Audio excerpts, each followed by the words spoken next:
என்ன யாருன்னு தெரியுதாயா? நான் ஒரு நல்ல ஹஸ்பண்டா வீட்டுல விசேஷத்துல வந்து உட்கார்ந்து இருக்கிறேன். அம்மாவாசைன்னு சொன்னா அப்புறம் ஒரு மாதிரி பாக்குற மாதிரி ஆயிருமே. கைவசம் அல்வாவும் எடுத்துட்டு வர்ற. கொடுக்கிற வயசு எனக்கும் இல்ல உனக்கும் இல்ல. 20 வருஷத்துக்கு முன்னாடி அமைதி படையில கொடுத்த கஸ்தூரி நான் தான்யா. ஓ பழைய குருடி கதவத்துறடி பயல இல்ல. என்னைய மறந்துட்டியாப்பா? இல்லையே, நீங்க தான் அடிக்கடி மீம்ஸ் போட்டிருக்கீங்களே. என்னமோ ட்விட்டர்ல போட்டு கலக்கிட்டு இருக்கீங்களே. பாலாச்சி பெரியமா பெரியமாவா? ஆமா, நீங்க கஸ்தூரின்னு எனக்கு பெரியமா தானே. வீட்டுல விசேஷமாப்பா? ஆமா, எங்க அப்பாக்கு தான்.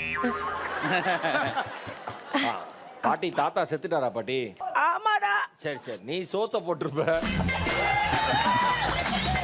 என் தாத்தனை கூப்பிடு. எனக்கு இன்னைக்கு அவ்வளவுதான். எனக்கு அப்புறம் ஒருத்தன்